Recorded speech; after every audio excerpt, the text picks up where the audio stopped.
Hi boys and girls, today we're going to continue talking about character traits. Character traits are the words that describe the character, that describe their personality and the way that they act and behave.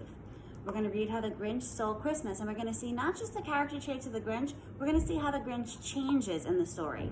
So he has character traits in the beginning of the story, and then those character traits change at the end of the story. We're going to talk about his character change at the end of the story. This is How the Grinch Stole Christmas by my favorite, Dr. Seuss.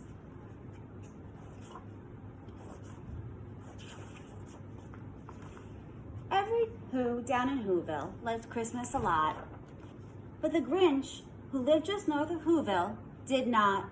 The Grinch hated Christmas the whole Christmas season. Now please don't ask why, no one quite knows the reason. It could be his head wasn't screwed on just right. It could be perhaps that his shoes were too tight. But I think that the most likely reason of all may have been that his heart was 2 sizes too small. But whatever the reason, his heart or his shoes, he stood there on Christmas Eve, hating the Whos, staring down from his cave with a sour, grinchy frown at the warm lighted windows below in their town, for he knew every Who down in Whoville beneath was busy now hanging a mistletoe wreath. And they're hanging their stockings, he snarled with a sneer. Tomorrow is Christmas, it's practically here. Then he growled with his Grinch fingers nervously drumming, I must find some way to stop Christmas from coming. For tomorrow, he knew, all the Who girls and boys would wake bright and early, they'd rush for their toys, and then, oh the noise, noise. That's the one thing he hated, the noise. Then the Whos, young and old, would sit down to a feast, and they'd feast, and they'd feast, and they'd feast. They would feast on Who pudding and rare Who roast beast, which was something the Grinch couldn't stand in the least. And then they'd do something he liked least of all. Every Who down in Whoville, the tall and the small, would stand close together with Christmas bells ringing. They'd stand hand in hand, and the Whos would start singing. They'd sing, and they'd sing, and they'd sing. And the more the Grinch thought of this Who Christmas sing, the more the Grinch thought, I must stop this whole thing. Why, for 53 years I've put up with it now. I must stop Christmas from coming. But how? And then he got an idea, an awful idea. The Grinch got a wonderful, awful idea. I know just what to do, the Grinch thought in his throat, and he made a quick Santa Claus hat and a coat. He chuckled and chuckled, what a great Grinchy trick. With this coat and this hat, I look just like Saint Nick. All I need is a reindeer, the Grinch looked around, but since reindeer are scarce, there were none to be found. Did that stop the old Grinch? No, the Grinch simply said. If I can't find a reindeer, I'll make one instead. So he called his dog Max, and he took some red thread, and he tied a big horn on top of his head. Then he loaded some bags and some empty sacks on an old ramshackle sleigh. He hitched up that old Max. Then the Grinch said, giddy up, and the sleigh started down toward the homes where the Whos lay a-snooze in their towns. And their windows were dark. Quiet snow filled the air. All the Whos were all dreaming sweet dreams without care. When he came to the first little house on the square, this is stop number 1, the old Grinchy Claus hissed, and he climbed to the roof, empty bags in his fist. Then he slid down the chimney, a rather tight pinch, but if Santa could do it, then so could the Grinch.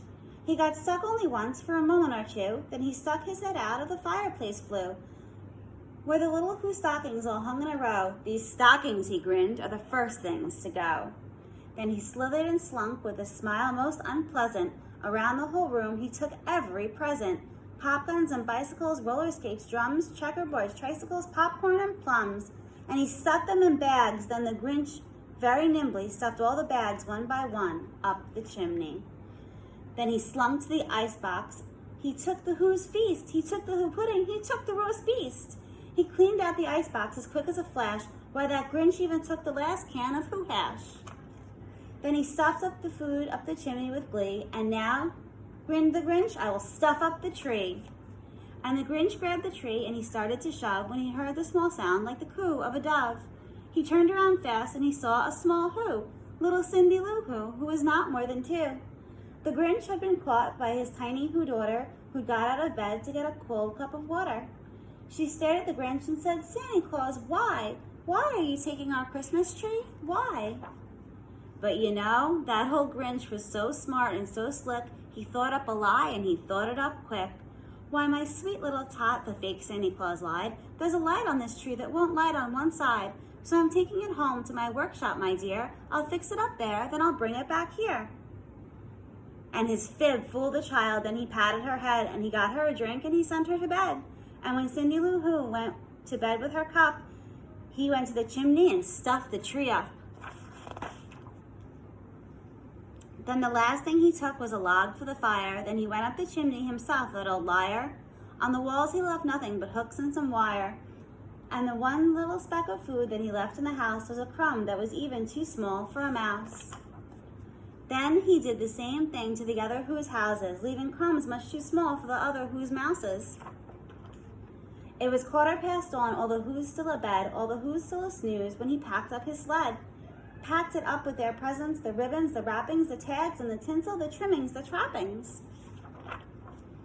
3,000 feet up the side of Mount Crumpet, he rode with his load to the tip-top to dump it. Pooh, pooh to the Who's, said the Grinchy Claus, humming.